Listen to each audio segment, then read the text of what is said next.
សូមគោរពជំរាបសួរអស់លោកស្រីអ្នកនាងកញ្ញាបងប្អូនប្រជាពលរដ្ឋខ្មែរទាំងអស់ដែលនិយមចូលចិត្តស្ដាប់កំសាន្តនៅរឿងព្រេងនិទានខ្មែរដែលដំណាលតគ្នាពីមាត់មួយទៅមាត់មួយជាការកំសាន្តផងនិងទុកជាសារអប់រំកូនចៅតជំនាន់ទៅតាមសាច់រឿងនីមួយៗផងដែរតាមរយៈ Channel YouTube Facebook Page និង TikTok ដែលមានឈ្មោះថា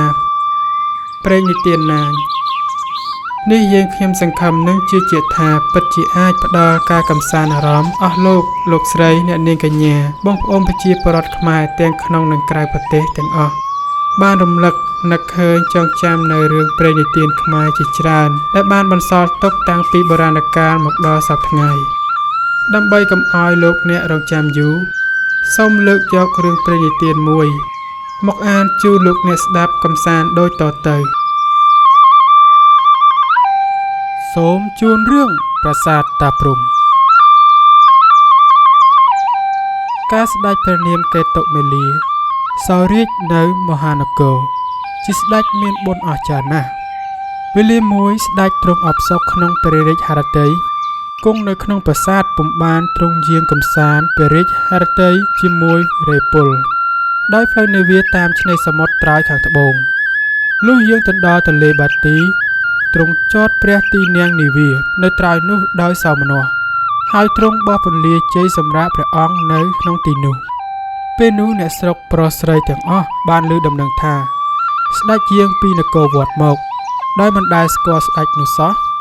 ក៏នាំគ្នាជាច្រើនអ៊ូអរមកថ្វាយបង្គំគាល់យកអាករសួយរៃមកថ្វាយព្រះអង្គគ្រប់គ្នាកាលនោះមានយាយម្នាក់មានភោគសម្បត្តិស្ដុកស្ដំជាងអ្នកស្រុកទាំងអស់គាត់មានកូនក្រមុំមួយឈ្មោះនាងពៅមានរូបឆោមលួងពណ៌ល្អលើសស្រីទាំងពួងគាត់នាំកូនក្រមុំមកគាល់ស្ដេចរាល់ថ្ងៃព្រះមហាក្សត្រទតឃើញរូបនាងនោះក៏មានព្រះហឫទ័យប្រតិព័ទ្ធចង់ចំអន់លេងរាល់ពេលវេលាយាយដឹងថាស្ដេចផ្សព្វព្រះរាជហឫទ័យនឹងកូនក្រមុំរបស់ខ្លួនក៏លើកថ្វាយជាព្រះទេពីស្ដេចបាននាងពៅធ្វើជាព្រះកេណេសីទ្រង់សព្វព្រះរាជហឫទ័យនឹងនាងពុនពេកព្រោះជាស្រីមានរូបឆោមលោមពណ៌ល្អស្ដេចគង់នៅទីនោះបាន3ខែនាងពៅមានគភ៌លុះនាងមានគភ៌បាន3ខែព្រះរាជាទ្រង់មានព្រះបន្ទូលថាចូលប្អូននៅទីនេះចុះពីព្រោះមានព្រះមេដានៅថែរក្សាហើយបងសូមលាត្រឡប់ទៅមហានគរវិញហើយទ្រង់ប្រទានព្រះតម្រង់មួយទុកជាកេរថាបើព្រះរាជបុត្រប្រសូតមកកាលណាធំដឹងក្តីចង់ទៅសួររកបងចូលនាងឲ្យពាក់តម្រង់នេះយកទៅជាសាក្សីនាងពៅបានស្ដាប់ព្រះរាជបន្ទូលដូច្នេះក៏សោកសង្រេងអាឡោះអាល័យព្រះស្វាមីពុនពេកក្រៃដោយទ្រង់មិនឲ្យទៅតាមផងព្រះរាជាទ្រង់ផ្ដាំស្រេចហើយទ្រង់ស្ដេចយាងទៅកាន់ព្រះមហានគរវិញ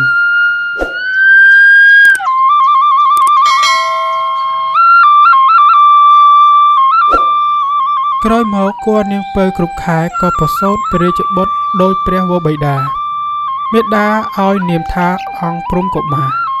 ដោយហេតុថាព្រះរាជកុមារប្រសូតនៅព្រំដែនទន្លេនោះលុះព្រះរាជបុត្រនោះធំឡើងបានប្រជញ្ញ16ឆ្នាំសួររកបិតានាងពៅដំណើរប្រាប់សពគ្រប់ហើយព្រះរាជកុមារចង់ទៅតាមរកព្រះបិតាឯមហានគរមេដាក៏បានដោះព្រះតម្រង់មាសឲ្យទៅព្រះរាជបុត្រពាក់នៅម្រាមពហុខាងស្ដាំហើយព្រះរាជបុត្រថ្វាយបង្គំលាមេដាឡើងគង់លើសេះយាងតាមឆ្នេរសមុទ្រទៅលុះបានទៅដល់ខ្លោងទ្វារព្រះមហានគរបានសួរទៅអ្នកចាំទ្វាររកព្រះបិតានាយឆ្មាំទ្វារបានស្ដាប់ក៏ចាត់មន្ត្រីឲ្យទៅក្រាបបង្គំទូលស្ដេចជ្រាបទ្រង់មានព្រះតម្រោះឲ្យចូលទៅអង្គព្រំក៏ចូលទៅក្រាបថ្វាយបង្គំព្រះវរបិតាហើយដោះព្រះតម្រង់ថ្វាយស្ដេចទ្រង់ស្គាល់ច្បាស់ជាព្រះរាជបុត្រពិតមែនដោយទ្រង់បានឃើញព្រះតម្រង់ហើយទ្រង់ចាត់អង្គព្រំឲ្យធ្វើជាចៅហ្វាយស្រុកនៅត្រើយព្រះទន្លេនោះដោយហេតុថាព្រះអង្គព្រំប្រសូតនៅទីនោះផងដោយទីនោះពុំទាន់មាននាម៉ឺនណាឈរត្រួតត្រាផងក៏ទ្រង់ព្រះរាជសារមានត្រាតាំងអង្គព្រំជាស្ដេចត្រាញ់មួយអង្គជាធំក្នុងស្រុកនោះហើយដោយហេតុអង្គព្រំជាស្ដេចជាមេបានៅស្រុកនោះមុនគេបានជាស្រុកនោះឈ្មោះស្រុកបាទីទន្លេនោះឈ្មោះទន្លេបាទី គឺទីរបស់ស្ដេចជាបាពីត្រឹមនោះមកលុះអង្គព្រំបានជាស្ដេចត្រាញ់នៅស្រុកនោះហើយទ្រង់បានចាត់ឲ្យសាងប្រាសាទពីរ